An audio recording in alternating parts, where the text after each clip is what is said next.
Assalamualaikum warahmatullahi wabarakatuh. Saya Syihabuddin Ahmad. Terima kasih kerana anda berada di channel YouTube saya. Kita tahu bahawa hari ini vaksin yang baru iaitu Sinovac sampai ke negara kita Malaysia, yang mana minggu lepas sudah sampai satu vaksin Pfizer daripada BioNTech. Jadi dengar kata vaksin ini ada sedikit masalah daripada sudut pendaftaran. Jom kita nak react untuk kenyataan daripada Ketua Pengarah Kesihatan tentang isu ini. Moga-moga kita dapat ambil manfaat daripada apa yang dimaklumkan.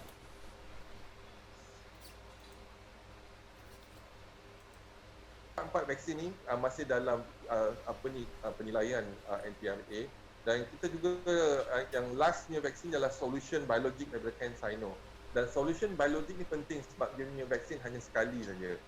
Jadi menggunakan satu suntikan saja.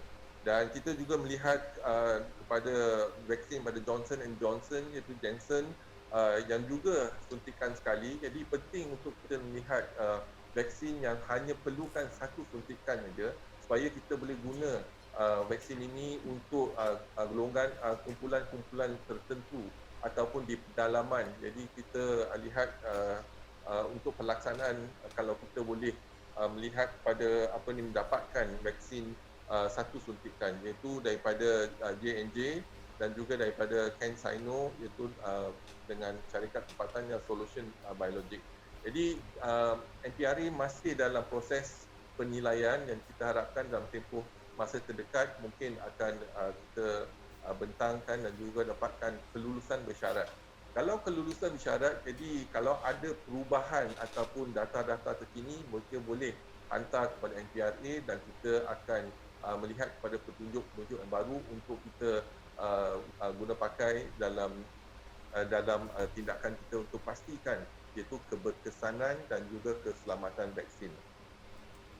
Apa yang menarik daripada yang dimaklumkan oleh DG Pengarah Kesihatan kita, yang saya dengar tadi, yang tuan-tuan sebab apa dengar, iaitu yang pertama adalah vaksin ini ada banyak lah, bukan kita tahu bukan Pfizer saja, dia ada banyak lagi vaksin, Sinovac, apa tadi Johnson & Johnson punya pengeluaran, dan banyak sangat vaksin yang ada sekarang ni. Cumanya pihak kerajaan bahagian kesihatan secara khususnya sedang membuat semakan daripada dua sudut.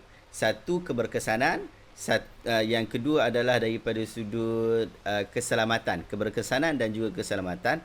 Dan tadi yang best yang saya dengar apa yang DG maklumkan daripada sudut satu suntikan. Sebab Pfizer kita tahu dia dua suntikan, suntikan pengenalan dan suntikan yang bagi booster. Jadi dua suntikan. Jadi dua suntikan ni dari sudut practicality, untuk sebahagian orang ia praktikal, tapi untuk sebahagian orang yang berada di pendalaman jauh dan sebagainya, sebab kita tahu bahawa vaksin ini bukan pergi berjumpa orang, orang berjumpa dengan vaksin. Maksudnya bukan kita pergi cari orang untuk pergi vaksin, tetapi orang yang datang ke satu tempat, rakyat yang datang ke satu tempat dan divaksin. Jadi apa yang difikirkan oleh di bahagian kesihatan di negara kita adalah satu perkara yang relevan, rasional, iaitu untuk cari satu suntikan sahaja untuk vaksin yang sesuai satu suntikan.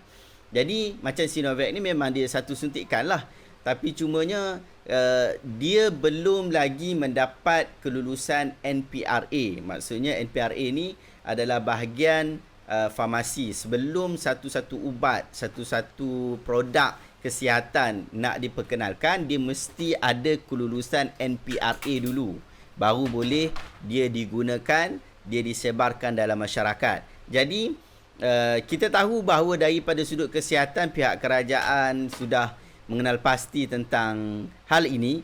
Lalu untuk proses NPRA, proses nak memastikan keselamatan dan juga keberkesanan, maka proses NPRA perlu dilakukan. Dan saya fikir itu adalah satu tindakan yang bagus, yang amanah yang dilakukan oleh bahagian kesihatan, yang menjaga bahagian kesihatan di negara kita Malaysia.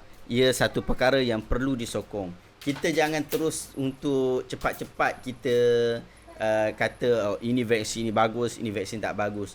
Sebab kita tahu bahawa mereka telah melalui sistem. Yang penting kita tahu bahawa ia tidak melalui sistem rasuah ataupun sebagainya. Kalau ikut laluan rasuah, laluan yang tidak harmoni, yang tidak suci, pasti akan memberikan kesan yang buruk. Tetapi yang kita tahu pada masa ini ia melalui jalan yang cukup bagus, maka kita mesti percaya, memberikan kepercayaan yang penuh kepada bahagian kesihatan kita.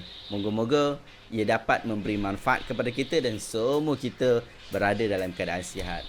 Sekian itu saja saya punya react untuk video kali ini. Terima kasih kerana anda telah tekan subscribe. Assalamualaikum warahmatullahi wabarakatuh.